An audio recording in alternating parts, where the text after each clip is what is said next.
The guy I've had a crush on for 10 years invited me to his wedding. To my surprise, the bride didn't show up. He stood there, holding the abandoned wedding dress, looking at me with a blank face. "I'll marry you. Would you say yes?" "Yeah, I would." I put on a wedding dress that didn't fit, wore a ring not meant for me, and walked into a marriage that didn't belong to me. 2 years later, on the day I found out I was pregnant, he pleaded with me. "Sherry needs a blood transfusion. Will you help her?" So, Sherry was back. I had been looking for Mike day and night just to tell him about the pregnancy. When I finally reached him, he hit me with this surprise. Over the phone, there was nothing but the sound of our breathing. Mike broke the silence first. "The driver will be at the house soon. Be ready to go." Turns out, I'd be giving blood whether I wanted to or not. The affection and sweetness of the past felt like a mirage. At the hospital, I found Mike sitting outside the ER, drained of life. When he looked at me, his eyes finally regained some warmth. He walked up, gripping my wrist tightly. "Jasmine." I didn't want to donate. I staggered as Mike pulled me, instinctively covering my stomach. Mike's usually calm face seemed a degree colder. "Listen,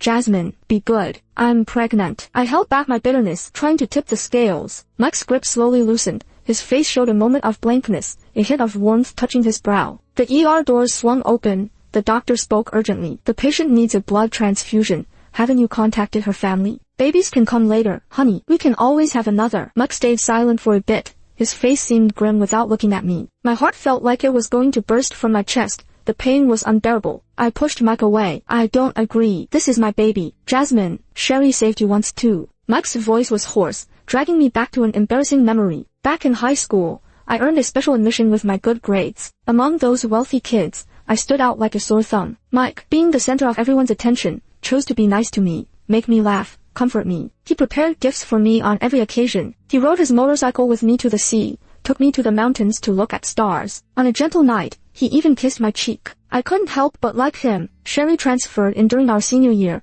immediately catching all of Mike's attention. They became a couple quickly. I distanced myself, feeling inferior. But I didn't expect Sherry to angrily confront me. "I'm Mike's girlfriend. Who do you think you are? How dare you try to seduce him? Shameless little pauper. What do you have to compare with me?" As she yelled, she pushed me. I was shoved down the stairs. I lost consciousness. When I woke up, everyone said Sherry saved me. She has the same rare blood as me. She was so kind-hearted, even willing to help her boyfriend's supposed mistress. Mike came to see me, scrutinizing, his tone cold. "Jasmine, don't dream of things that aren't yours." Mike knew about my crush. Now he wanted to take back the right to that crush. By the time I snapped back to reality, Mike had dragged me to the blood room. There was no strength left to resist. Maybe this child wasn't meant to be. As the blood drained, I drifted into sleep. When I woke up, the baby was still there. The baby was so strong, desperately wanting to be with me. I had to protect him, couldn't abandon him. "Jasmine, the baby's still here. He didn't want to leave us." When I opened my eyes, Mike sat beside my bed,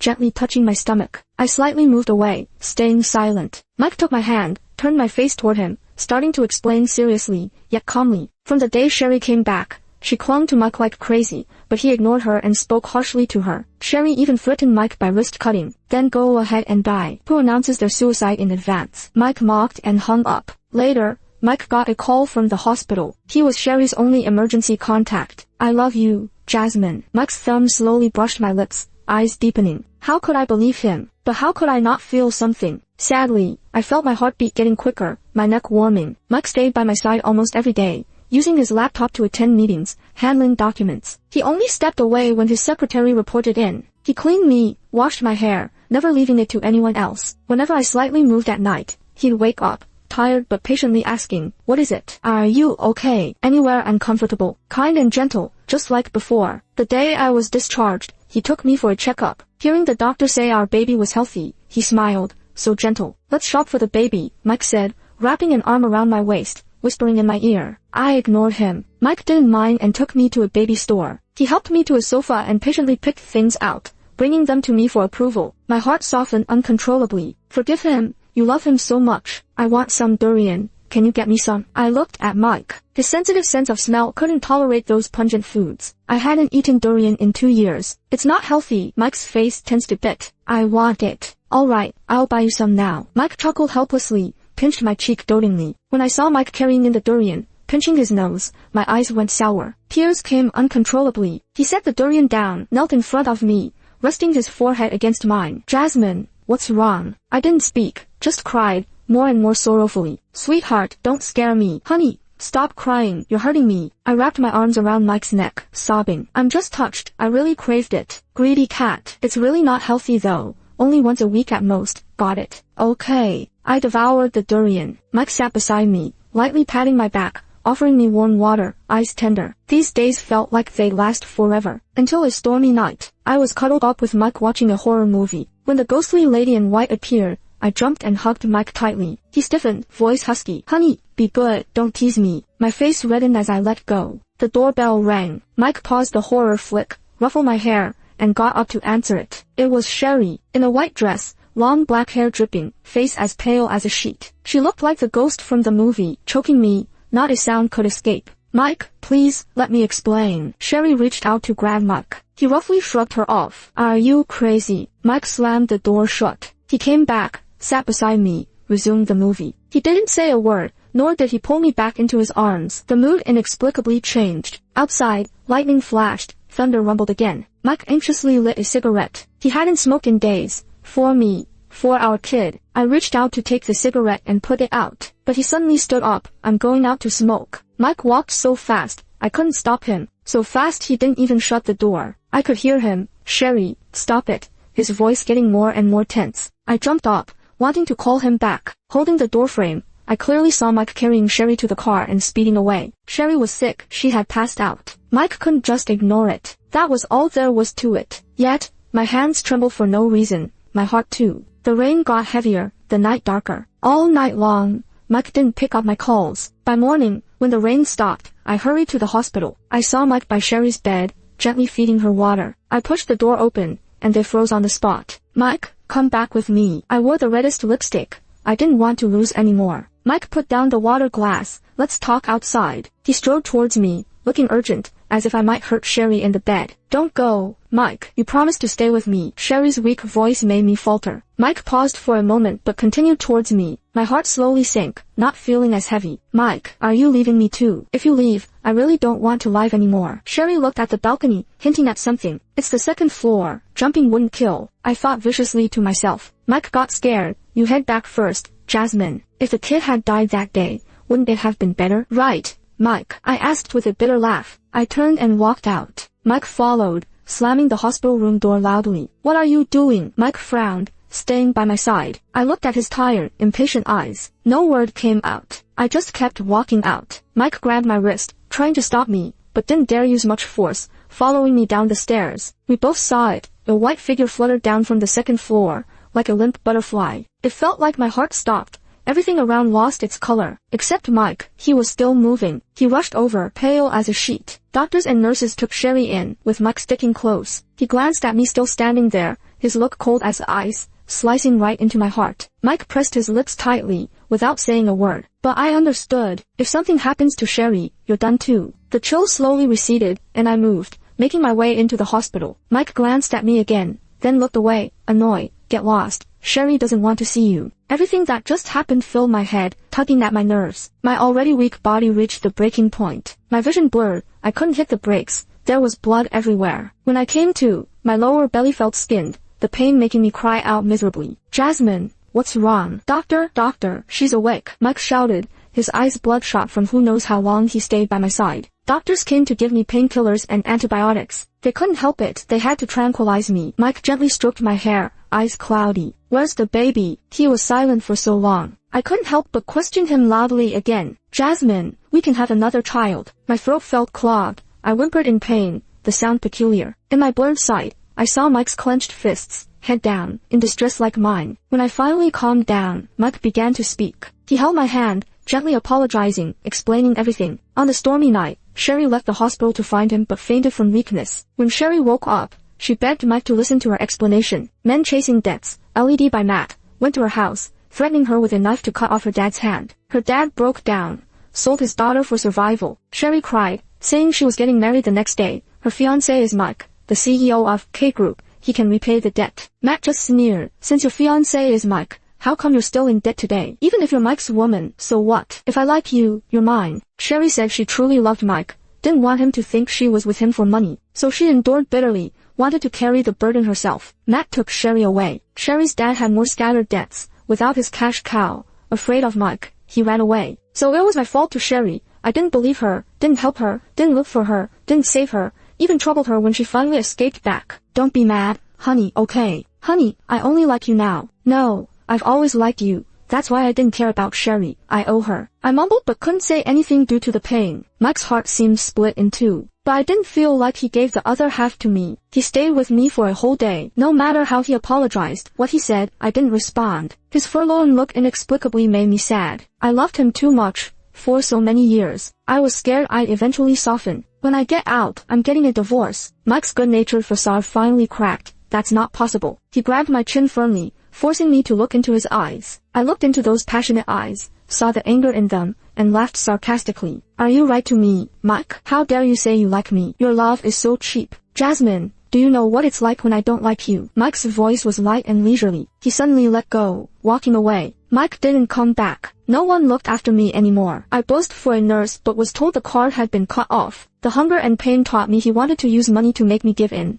Make me understand his love. Tears fell silently as I lay in bed, looking outside the window. I saw Mike pushing Sherry for a walk. He bent down to listen to her talk, his eyes gentle. It was like a needle pricking painfully. I struggled to sit up for a sip of water, but I had no strength. Watching the blood drip slowly into my veins was all I could do. I'd be hungry and thirsty but not die. In this private hospital run by Kate Group, there was no humanity for me. Driven to the brink mentally, my dignity destroyed, I tried to beg Mike, but couldn't get in touch. Sherry came in alone, wheeling herself into my room. She came to the side of my bed and handed me water. I should have knocked it over, but I was parched to the bone. Trembling, I reached out to take it, but Sherry poured the whole thing over her own face. Water dripped down her delicate face, soaking her white dress. Want some water? Begged me. She looked so pitiful and soaked, but her eyes were just full of smugness. I closed my eyes and tried to endure, feeling the dryness in my throat and the stickiness on my tongue. I humbled myself to speak, begging you. Suddenly, there was a loud noise as Mike stormed in angrily. He stopped in his tracks when he saw the scene before him,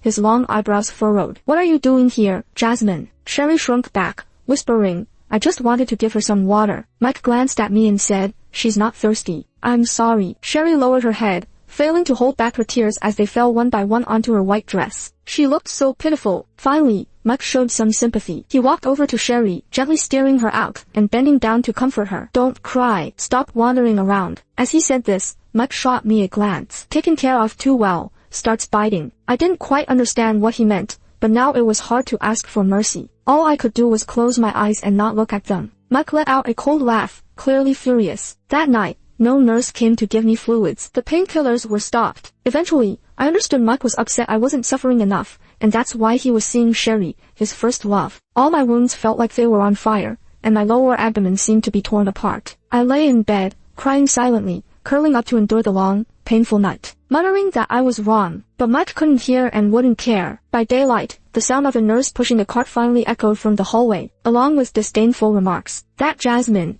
thinking she could use the kid to climb the ranks. What a pity, Mr. Mike ignores her. A mistress daring to confront the girlfriend must be out of her mind. The door opened. I stared hard at the two nurses, my voice hoarse. I'm married to Mike.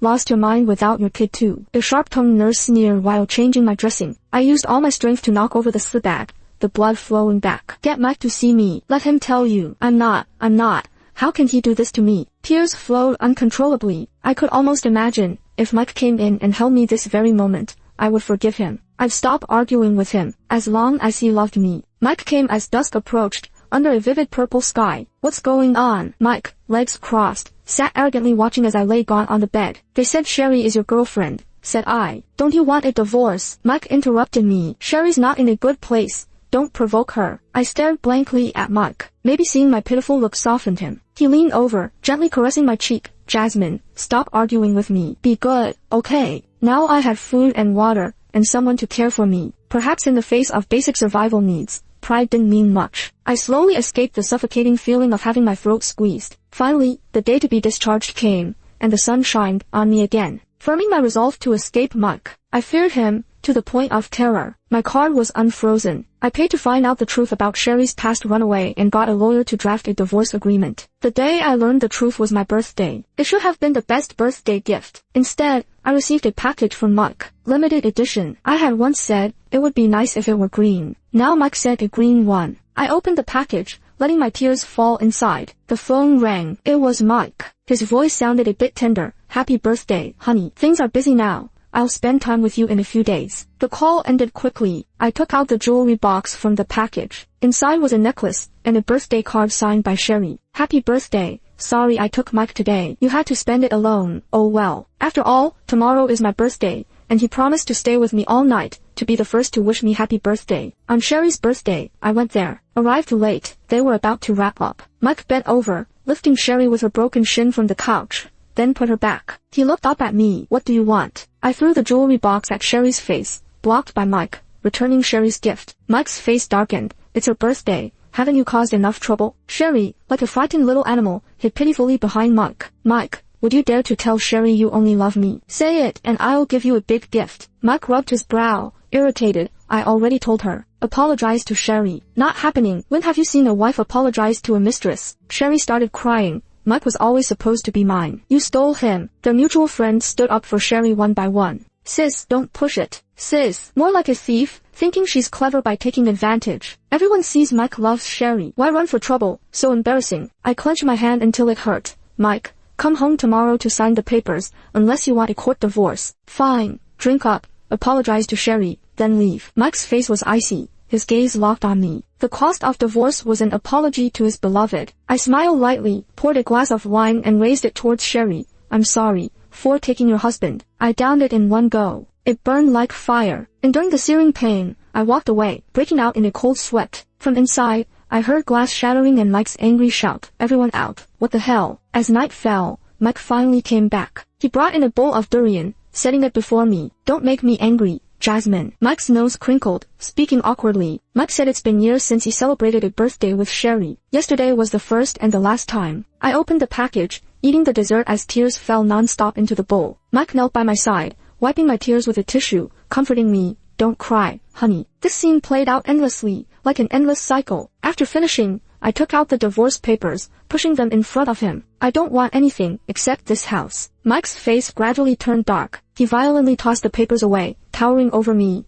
Jasmine, haven't you suffered enough? Must you provoke me? Once again, I pushed the truth about why Sherry ran from the wedding towards him. Mike squinted, going through it all at an increasing pace. You see, she actually left you for someone else. Yet you ignore it, believing her word alone. Do you know why? Because you love her. You wish Sherry never betrayed you. Mike, you are so smart. You must know Sherry is lying, so you pretend you love me. But what did I do wrong to deserve this torture from you? Please, I'm begging you, for the sake of the child, let me go. During those days in the hospital, I almost lost my mind. I couldn't take it anymore. Mike's expression softened a bit. He came closer, cupping my face, gently wiping away my endless tears with his thumb. I'm not pretending, Jasmine. It was my fault. I shouldn't have trusted Sherry so easily, and I should have never tried to make up for her mistreating you. I'll make it up to you, okay? While you were in the hospital, I came to see you every day. I could never really hurt you. I can't bear losing you, my dear. Mike was like a madman. He didn't love me, yet he wouldn't let me go, determined to torment me. My eyes lost focus. You say you love me, but Sherry managed to keep you by threatening suicide. Can't I ask you to let me go? Mike's face turned cold. He pressed his thumb against my lips, stopping me from speaking further. He didn't say a word, just looked down at me. I returned his gaze, obedient and hopeless. Mike's long lashes finally fluttered. He released me and laughed mockingly. Fine,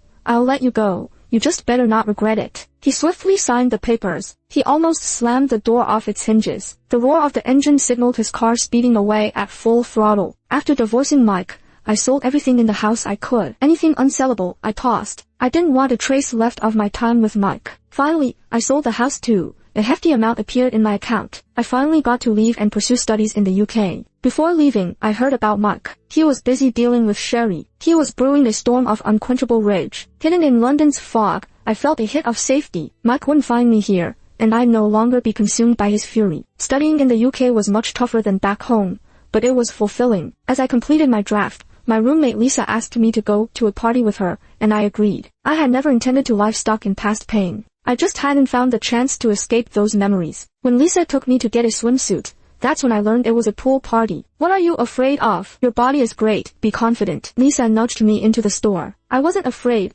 just modestly shy. There are lots of hotties there. You've been in the UK half a year and haven't dated anyone. Meanwhile, I've dated 6. Lisa chatted away, tossing a black bikini at me as she talked, then nodded approvingly. I picked up a white sheer cover-up too. The pool was huge, crowded with people. Relaxing on a lounge chair, Sipping cocktails, I watched young people full of life. This felt like truly living. The cocktails were tasty, so much so I grabbed another and another. My hand was suddenly stopped. I looked up to see a lean waist, complete with six-pack abs. Instinctively, I swallowed hard. I shifted my gaze upwards to a face as icy as stone. Single eyelids but with a slight double crease at the end, making him appear even colder. Thin lips, adding to his distant vibe. Pale skin, exuding an aloofness. That drink is strong. Your face is already red, he said with a voice as chilly as ice. I touched my face and withdrew my hand. Thanks. Wow, Nick, chatting with a beauty. A cheerful-looking guy came over and wrapped an arm around the cold-faced hottie. Hey there, gorgeous. You're stunning. I'm Leo. What's your name? This is my good friend, Nick, British Chinese, been single forever, a computer genius from Cambridge. He has countless admirers, but he ignores them all. How about exchanging contacts with him? This guy sure knew how to talk. I smiled. Hi, I'm Jasmine. You've got Nick wrong. He was just telling me the drink's strong. Thank you. Leo's eyes darted around, his expression becoming more delighted. He whistled, patted Nick's shoulder, and left. Nick stayed where he was, expression unchanged. Got a moment. What? I was puzzled at his downright frosty face. Your contact info. Heat spread through me for no reason, and I gave him my number. Nick nodded, handed me a juice, and walked away. It didn't feel like flirting, more like a survey. Later, my phone showed a friend request from Nick. His profile picture was just black, but once opened, it was a night sky, seemingly taken by him. He had no updates, just as cold as he seemed. After accepting the request, Nick remained silent on my list. We never communicated, definitely just a survey. One day, my mentor and I went to Cambridge for a lecture. Upon leaving, I received a message from Nick. Saw you. Want a tour of our school? Not this time. I need to head back with my mentor now. I didn't really decline. That's just how my schedule was. Got it. I hadn't expected Nick to bring up the next time so soon. He was standing at my school's gate, in a black t-shirt, looking like a dream under the dim streetlight. I rushed out of the library and saw him being approached by a girl. I slowed my pace. He pointed at me suddenly, and the girl looked over, walking away afterward. What did you say? She wanted my contact. I told her to look for someone else. She asked who. Nick's storytelling voice seemed so casual, not trying to charm at all. Yet I did feel my face flush. I took Nick around the campus, giving introductions like a diligent guide. Nick listened attentively. When we reached the library, he asked if my design sketches were done. Not yet. He stepped into the library with long strides. I called out, won't you continue the tour? Nick raised a brow. You really think I'm here for sightseeing? That was the first lively expression I'd seen on him, intensely captivating. I exhaled softly, following him inside. Sitting in front of the computer, I focused on my sketches. Whenever I looked up, I saw Nick leaning against the nearest shelf, thoroughly absorbed in a book about architectural design. His lowered gaze suggested he really was into it. When we left the library, the night blended with the fog, steadily thickening. Are you into architecture? Nick casually shook his head. But you spent 5 hours on it? I gaped at him. He's into something else. Nick looked down at me, his usually serious lips slightly curving. I could suddenly feel that dormant heart in my chest pounding like mad, trying to break free. But I didn't respond. Memories of the past griped with a sudden wave of low self-esteem. Nick seemed to speak offhand, indifferent to my lack of a reply. We started chatting about random topics. This became oddly routine. Nick could somehow pinpoint when I finished my coursework each day and would show up to take me home. It didn't snow in London until my birthday. Nick glanced at my bare, long neck and handed me a bag. Inside was a black and white checkered scarf. Very beautiful. I put it on. It was cold. When I pulled out the scarf, there was a gift box inside, exquisitely wrapped. I looked at him. Birthday gift. Made it myself, Nick seemed to say, trying to assure me it wasn't expensive. I shouldn't feel any pressure. But handmade things, they're the most precious. My eyes stung unexpectedly, and I lowered my head. I'm divorced. Nick gently tapped his fingers on his pants seam. Are you? Yeah. I looked at him in surprise. He shoved the gift into my hand. Is there any need to mention it if you are? I thought you were fishing for me. Does it bother you? Only if you still care. I shook my head hard. Nick raised his chin. Go upstairs, you softie. I wiped the tears that had somehow fallen down my face and hurried upstairs. I opened the gift. It was a music box. With the tunes playing, it felt like we were wandering on campus back that night. I must have stared at it for ages before I texted him. Thank you for the gift. I really like it. The video call came in, and Nick had just finished showering. His damp bangs were dripping with water. He casually wiped his hair with a white towel and popped open a can of Coke with his long fingers. The cold air circled around his fingers. It was intimate, enticing. He didn't even realize it. Is there a reward? Nick tilted his head back to sip the Coke, his Adam's apple moving. What? like agreeing to be my girlfriend. Silence, until he chuckled and said, "Never mind." "Okay." Nick's smile froze. "Say it again." I said okay. The video call ended. I was a bit confused, went to the bathroom with my pajamas. After I came out, there was an urgent knock on the door. It was Nick. "What are you doing here?" Nick was catching his breath with his hands on his knees, came to confirm. Then he pulled me into his arms. "Not for so long. Thought you changed your mind." He sounded a little hurt. I lightly patted his back. In my heart, something soft gave way. After we graduated, Nick proposed to me, in front of many classmates and friends, and I said yes. He introduced me to his parents, gentle people. We moved in together. It felt almost too blissful to be real. Maybe all the past sorrows were just lessons, leading me to meet him today. "Jasmine, I've got to go to the US for a business trip," Nick said, hugging me. He sounded a bit whiny, clearly not wanting to go, reluctant to leave me. "I have a collaboration I'm working on. Can't get away. How about I come find you after I'm done?" I kissed him on the cheek to comfort him. Nick played with my fingers. "All right, stay put and wait for me." I saw him off at the airport. As soon as the plane took off, I missed him already. The project was halfway through, at a crucial moment. It was past 1 a.m. when I finally got back from the studio. At the door, I saw a familiar figure. For a moment, it felt like I'd been stared down by a venomous snake. Cold sweat broke out. "Jasmine, I've been looking for you," Mike said, dropping his cigarette. His eyes were dark and tired, his voice hoarse. I tried to act calm, smiling at him.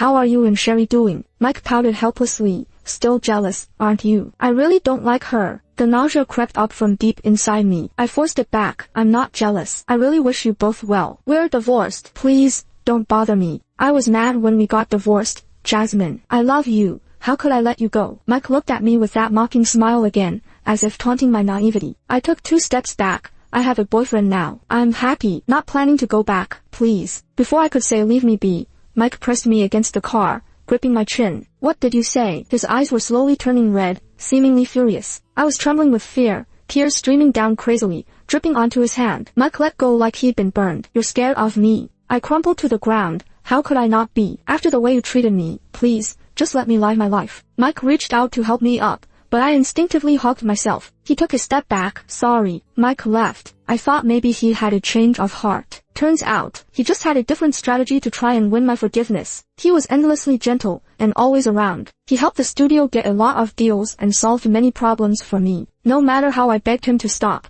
he just lowered his eyes, apologized, and played the victim. Mike brought more roses. I tossed them in the trash by my door. He looked at me with deep eyes. "Jasmine, I have a boyfriend." "Please don't say that. Hurts to hear." Mike lowered his gaze, looking perfectly hurt and resigned. Nick would be back soon. On our nightly calls, he could tell I was distracted. Got a side piece without telling me. Nick zoomed in his face on the screen, raising an eyebrow at me. "Bullshit. Spicy. I'm coming back to check. Be good." I needed to get Mike to leave. Nick had said when he got back we'd get married. I couldn't let Mike ruin the wedding. "Remember the sapphire ring you gave me? Said it was one of a kind? Find it, and I'll forgive you." I'd thrown it away. It was a relic of a love once so intense. I didn't want it showing up again. Mike's pretty eyes lit up. "All right." Nick came back, like a lion inspecting his territory. Then he pulled me into his arms, teasing me. "Thought you had a little lover, girl." Scared the hell out of me. I held his shoulders, scrunching my nose. My ex-husband came looking for me. I was scared of him, but I've sent him away. Nick got so mad he bit me hard,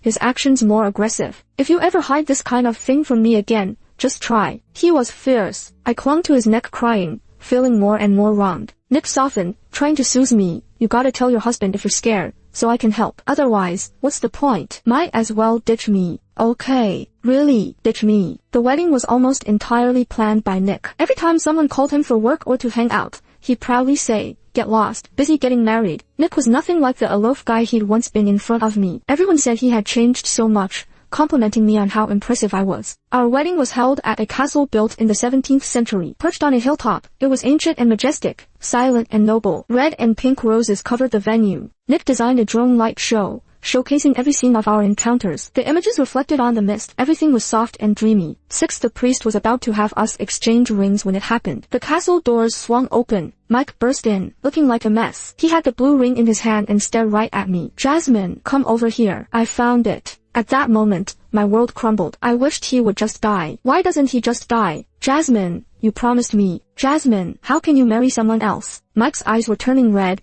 and he was even crying. Whispers filled the room. Nick squeezed my wrist tight. His eyes were full of jealousy and fear. My dear Nick, there's no way I'd leave you for that devil Mike. Unless I wanted to go to hell with him. Mike was there to crash the wedding. He came prepared, with a group of armed mercenaries to take me. Nick was surrounded by a dozen people, fighting like a mad beast. I never mentioned Mike to him, and he never asked. Maybe I should have told him earlier that this guy is a lunatic. Then, maybe, he wouldn't want me anymore. I'm still stuck in the mud, unable to escape or leave. Mike was driving us down the mountain with a cold expression. I couldn't even remember to be scared anymore, just sat in silence next to him. You like him? Mike turned his head to me. No, I love him. His grip on the steering wheel tightened, veins bulging before he calmed down again. Jasmine, I forgive you. I'll wait for you. We'll start over. Over my dead body. I tried with all my strength to grab the wheel to drive us both to hell. With one hand, Mike easily had me under control, his eyes blood red. Don't go crazy. I wasn't crazy. If Mike kept me for just one day, I'd take us both down on that day. Seeing me calm down, Mike's voice softened. How did you suddenly fall for someone else, Jasmine? Out of nowhere, a car headed up the mountain. Mike turned the steering wheel hard to try to protect me. He was covered in blood, weakly looking at me. Jasmine, I love you. If we make it out alive, we can. My vision went blurry too. When I woke up again, Nick was at my bedside. Detecting my movement, he lifted his head quickly, eyes all red. Honey, he was still in his black tuxedo, looking beautifully worn out. Where's Mike? Nick's face turned ashen, and he laughed self-deprecatingly. Paralyzed, are you moved? Why didn't he just die? I barely lifted my gaze, stared at the hospital ceiling, tears streaming down. Nick was stunned. He gave me some water. I slowly started to talk about memories I'd rather forget. With the final word, Nick's hand had turned into a tight fist, his face grim, but he softly rubbed my hair. Jasmine, I never dared to ask because I feared being compared to him in your heart. I worried I wasn't as good as him. I feared you loved him more. I was jealous. I minded it.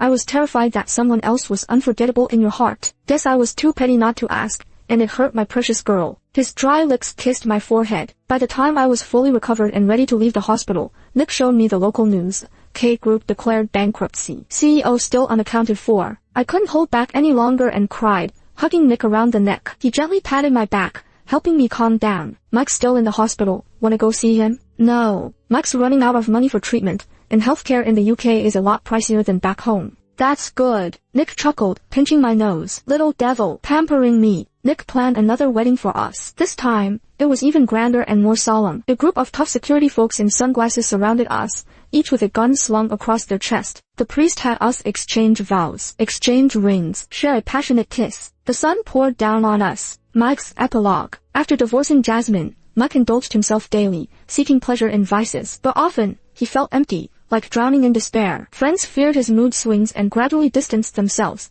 leaving him alone at home. He started reflecting on how important Jasmine was to him. From the first strike of love to the tiresome waiting for a response, to the surprising discovery that she had a crush on him too. Back then, he and Sherry had a good relationship. She was savvy, making him look good. He never planned on breaking up. Things were fine as they were, until he married Jasmine, and everything seemed to fall into place. His heart was never more at peace. He indulged in that life, until Sherry came back. Years of relationship made him both annoyed with her and unable to ignore her. Honestly, he wasn't too bothered by Sherry running off. Choosing to marry her was just convenience, but marrying Jasmine was personal. Jasmine had too much, yet still, she was greedy and unruly. He didn't like disobedient or troublesome women, especially ones who affected his feelings so much. Jasmine was that in every way. He tried to warn her, but she defied him more and more. Even divorced him. Sure, Mike raised Jasmine like a delicate flower in a greenhouse, surrounded by luxury. Could she survive without him? Frustrated, he agreed to the divorce, never predicting the total loss of news about Jasmine. He fumed, then calmed, then dismissed it until he finally panicked. Surrendering seemed like his only option. Mike found Jasmine.